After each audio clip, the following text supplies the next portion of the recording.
Everybody, welcome back to my channel Faruk study centre. আজকের আলোচ্য বিষয় হচ্ছে ইন্ডিয়ান জিওগ্রাফি অর্থাৎ ভারতীয় ভূগোল। এটি সিবিএসই বোর্ডের বই থেকে ইংলিশ ভাষণে প্রশ্নগুলি থাকছে। ইংলিশ ও বাংলা উভয় ভাষণে আজকের প্রশ্নগুলি আলোচনা করা হবে। তো ক্লাসটি না টেনে অবশ্যই আপনারা দেখবেন। আজকের ক্লাসটি মাধ্যমিকের সাথে সাথে ভারতবর্ষে যত সমস্ত চাকরির পরীক্ষা হয়ে থাকে কোনো না কোনো পরীক্ষায় এই প্রশ্নগুলি এসেছে। তো আজকের প্রথম প্রশ্ন শুরু হচ্ছে 7 নম্বর দাগ থেকে। দেখতে পাচ্ছেন বলা হয়েছে যে the place which experience minimum and maximum temperature of -28.3 degree Celsius and 15 degree Celsius respectively is, অর্থাৎ কোন জায়গাটিতে সর্বনিম্ন ও সর্বোচ্চ তাপমাত্রা -28.3 ডিগ্রি সেলসিয়াস এবং 15 ডিগ্রি সেলসিয়াস অনুভব করা যায়। জম্মু কাশ্মীরের রাজধানী শ্রীনগরে এ নম্বর দাগে বলা হচ্ছে। তো কখনোই নয়। সিমলা হিমাচল প্রদেশের রাজধানী, সেটিও হবে না। কুলু হিমাচল প্রদেশের একটি উপত্যকা, সেটিও হচ্ছে না। তাহলে D is the right answer, অর্থাৎ ভারতের সর্বোচ্চ মালভূমি লে বা লাদাখ, এই জায়গায় সর্বনিম্ন সর্বোচ্চ তাপমাত্রা হিসেবে 28.3 ডিগ্রি সেলসিয়াস এবং 15 ডিগ্রি সেলসিয়াস লক্ষ্য করা যায়।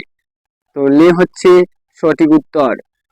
8 নম্বর দাগে বলা হয়েছে which one of the following places has maximum rainfall, অর্থাৎ কোন জায়গাটিতে সর্বোচ্চ বৃষ্টিপাত লক্ষ্য করা যায়।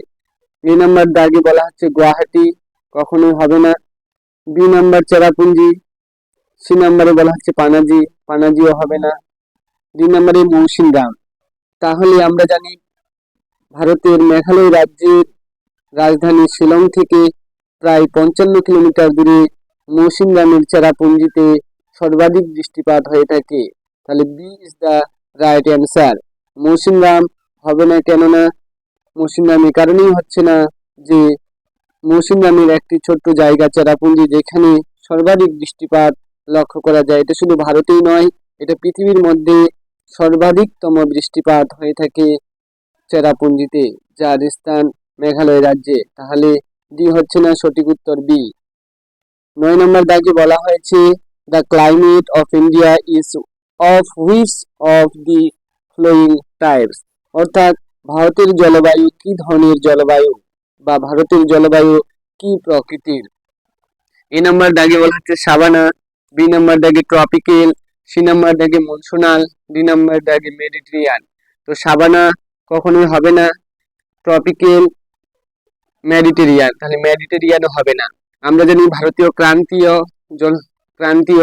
যে অঞ্চল, ক্রান্তীয় জলবায়ু, সেটা লক্ষ্য করা যায়, কিন্তু এখানে বলে দিয়েছে যে ভারতের জলবায়ু কোন ধরনের। আমরা জানি ভারতের জলবায়ু হচ্ছে মৌসুমী জলবায়ুর দেশ, তাহলে মনসুনাল ইজ দ্য বেস্ট অ্যান্সার। মনসুনাল, কখনো ভুল করে ট্রপিক্যাল মনসুনাল দেওয়া যাবে না। তাহলে বি হচ্ছে না, সঠিক উত্তর সি। পরের 10 নম্বর প্রশ্নে বলা হয়েছে at which place will you and maximum sunlight in December, অর্থাৎ বলা হচ্ছে যে ডিসেম্বর মাসে সর্বোচ্চ সূর্যতাপ কোথায় দেখা যায়। এ নম্বর দাগে বলা হচ্ছে পুনে, বি নম্বর দাগে লে, সি নম্বর দাগে বলা হচ্ছে কলকাতা, ডি নম্বর দাগে কন্যাকুমারী। তো সর্বোচ্চ সানলাইট যে ডিসেম্বর মাসে শীতকালীন অবস্থায় লক্ষ্য করে যায়, পুনে কখনোই হবে না। লেতেও হচ্ছে না, কারণ লেতে আমরা একটু আগে দেখতে পেলাম -28 এবং 15। কলকাতা হচ্ছে না। তাহলে সঠিক উত্তর হচ্ছে কন্যাকুমারী, যেটা আমাদের ভারতের মূল ভূখণ্ডের শেষতম রাজ্য তামিলনাড়ুর কন্যাকুমারী। তাহলে তামিলনাড়ুতে ডিসেম্বর মাসে সানলাইট সর্বোচ্চ হারে লক্ষ্য করা যায়। তো সঠিক উত্তর কন্যাকুমারী। তারপরের প্রশ্ন দেখতে পাচ্ছি বলা হয়েছে which one of the following states receive highest rainfall during winter months, অর্থাৎ বলা হচ্ছে নিম্নলিখিত রাজ্যগুলির মধ্যে কোন রাজ্যটিতে শীত ঋতুতে সবচাইতে বেশি বৃষ্টিপাত হয়ে থাকে।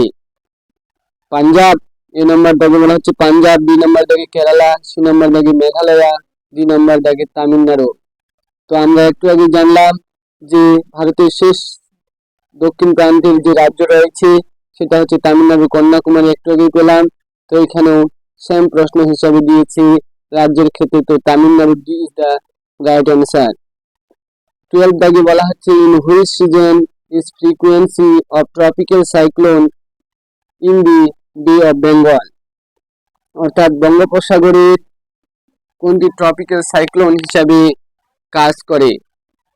এ নম্বর দাগে বলা হচ্ছে ডিউরিং মনসুন, বি নম্বরে আফটার সামার, সি নম্বর দাগে ডিউরিং উইন্টার, ডি নম্বর দাগে ডিউরিং অটম। তো এখানে C is the right answer. পরের প্রশ্নে বলা হচ্ছে which areas have an average of 2000 millimetre rainfall in India, অর্থাৎ ভারতের কোন জায়গাগুলিতে গড়ে 2000 মিলিমিটার বৃষ্টিপাত হয়ে থাকে। আজকের থাম্বনেলে দেখতে পাচ্ছেন এই প্রশ্নটি রয়েছে। বলা হচ্ছে নাম্বার দাগে ওয়েস্ট বেঙ্গল, উড়িষ্যা, বিহার, বি নম্বর দাগে কেরালা, তামিলনাড়ু, কর্ণাটকা, সি নম্বর দাগে হচ্ছে আসাম, মণিপুর, ত্রিপুরা, ডি নম্বর দাগে জম্মু এন্ড কাশ্মীর। তো সঠিক উত্তর এক্ষেত্রে আমরা জানি আসাম হয়ে থাকে এন্ড মেঘালয় বেস্ট অ্যান্সার, কিন্তু অপশন অনুসারে এখানে আমরা দেখতে পাচ্ছি আসাম, মণিপুর ও ত্রিপুরা। সঠিক উত্তর তাহলে আসাম, মণিপুর ও ত্রিপুরা। ওকে। 14 নম্বর দাগে বলা হচ্ছে দ্য প্রি মনসুনাল ম্যাঙ্গো শোয়ার অকার প্রিডমিনেন্টলি ইন, অর্থাৎ প্রাথমিক অবস্থায় আম্রবৃষ্টি ভারতের কোথায় দেখা যায়। দ্য প্রি মনসুনাল ম্যাঙ্গো শোয়ার, ম্যাঙ্গো মানে আমের বৃষ্টি বা আম্রবৃষ্টি ভারতের কোন কোন জায়গাগুলিতে লক্ষ্য করা যায়। ওয়েস্ট বেঙ্গল এন্ড আসাম, নাকি প্লেটু, ডেকান প্লেটু, নাকি গুজরাট এন্ড মহারাষ্ট্র, নাকি দুই নম্বরে কেরালা এন্ড কর্ণাটকা। তাহলে দ্য প্রি মনসুনাল ম্যাঙ্গো শোয়ার অর্থাৎ আম্রবৃষ্টি দেখা যায় দক্ষিণ ভারতে কেরালা এন্ড কর্ণাটকা রাজ্যে। মনে রাখবেন।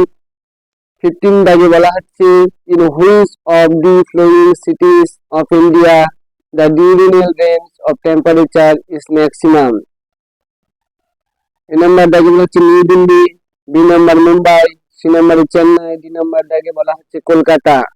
অর্থাৎ তাপীয় বিদ্যুৎ রেখার কাছাকাছি কোন জায়গাটি রয়েছে যেখানে তাপমাত্রা সর্বাধিক পরিমাণে লক্ষ্য করা যায়, কোন নগরে, ভারতের এমন কোন নগরে আমরা সর্বাধিক তাপমাত্রা দেখতে পাই, নিউ দিল্লিতে, নাকি মুম্বাই, নাকি চেন্নাই, নাকি কলকাতায়। তো সঠিক উত্তর হচ্ছে নিউ দিল্লি। মনে রাখবেন যে বিদ্যুৎ রেখার কাছাকাছি অবস্থিত হওয়ার কারণে নিউ দিল্লিতে সর্বাধিক পরিমাণে তাপমাত্রা লক্ষ্য করা যায়। তো আজকের এই ছিল আলোচনা।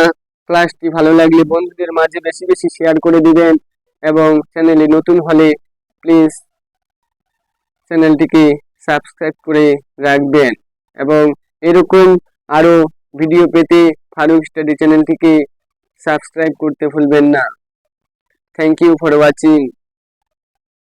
বাই।